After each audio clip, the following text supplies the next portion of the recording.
নমস্কার বন্ধুরা, সর্বাণী রান্নাঘরে আপনাদের সবাইকে স্বাগত।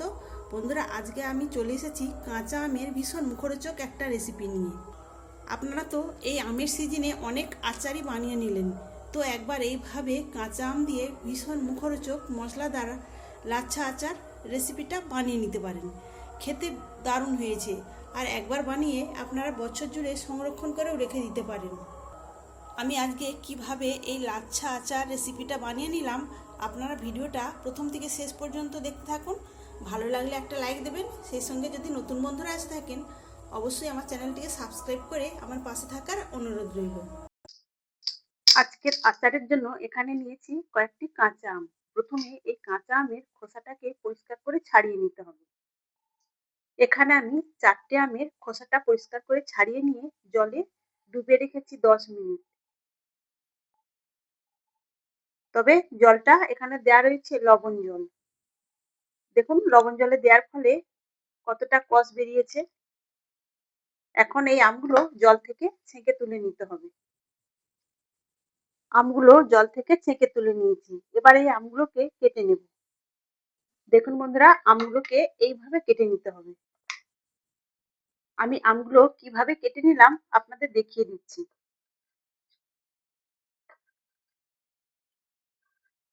সম্পূর্ণ আমটাই এইভাবে আগে কেটে নিতে হবে। সম্পূর্ণ আমটাই আমি এইভাবে কেটে নিয়েছি, এবার এই আমটাকে এইভাবে কেটে নিতে হবে।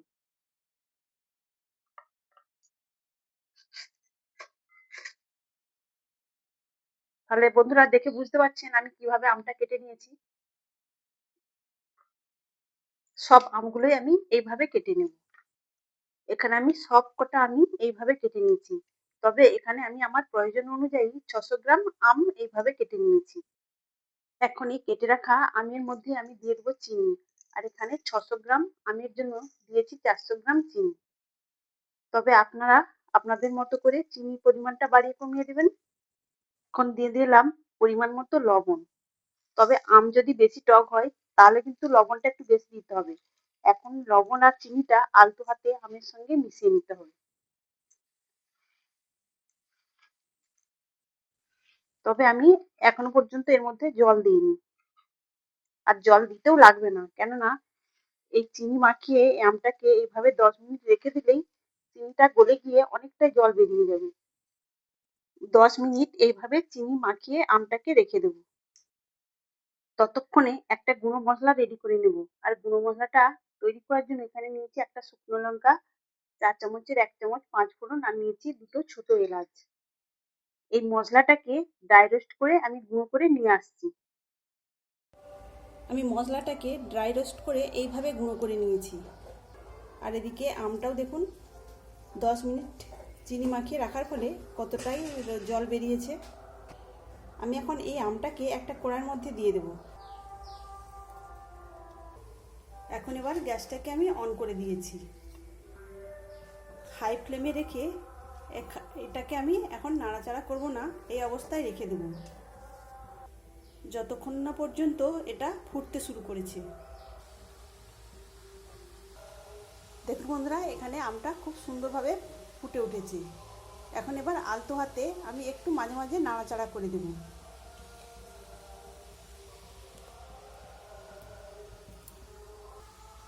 তবে বন্ধুরা, এই আচার সংরক্ষণ করে রাখতে চাইলে তাহলে কিন্তু চিনির পরিমাণটা কম দিলে হবে না।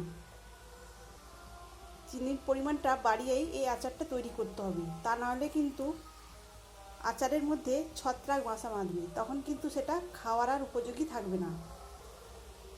তো এইভাবে ফুটবে, আর মাঝে মাঝে আলতো হাতে নাড়াচাড়া করে দিতে হবে, তা নাহলে কিন্তু আমগুলো ভেঙে যাবে। তবে এই সময় আমি গ্যাসের ফ্লেমটাকে বাড়িয়ে এইভাবে ফুটিয়ে নিচ্ছি। আর দেখুন বন্ধুরা, এই উপরে একটা ফেনা মতো রয়েছে, এটাকে ফেলে দেবো, কেননা এটা চিনির মধ্যে যে নোংরা থাকে সেটা এটা ফেনার মতো হয়ে উঠেছে। এই সময়ে বাজারে প্রচুর কাঁচা আম বিক্রি হচ্ছে। তাছাড়া আপনাদের যাদের বাগানের কাঁচা আম রয়েছে, আপনারা কিন্তু এই সময় বেশি পরিমাণে এইভাবে আচার বানিয়ে রাখতে পারেন, তাহলে কিন্তু আপনারা সারা বছর নিশ্চিন্তে খেতে পারবেন।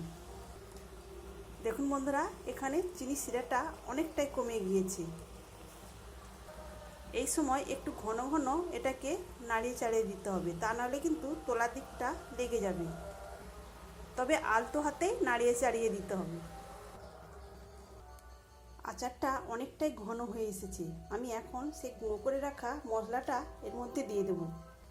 তবে আমি এই আচারের পরিমাণ অনুযায়ী মশলাটা রেডি করেছি। আপনারা যদি বেশি পরিমাণে আম দিয়ে এই আচারটা বানাতে চান তাহলে কিন্তু মশলার পরিমাণটা এবং চিনির পরিমাণটা বাড়িয়ে দেবেন। এই গুঁড়ো মশলাটা দেওয়ার ফলে এই আচারটার মধ্যে একটা খুব সুগন্ধ আসবে, যার ফলে আচারটা খেতেও ভীষণ ভালো লাগবে।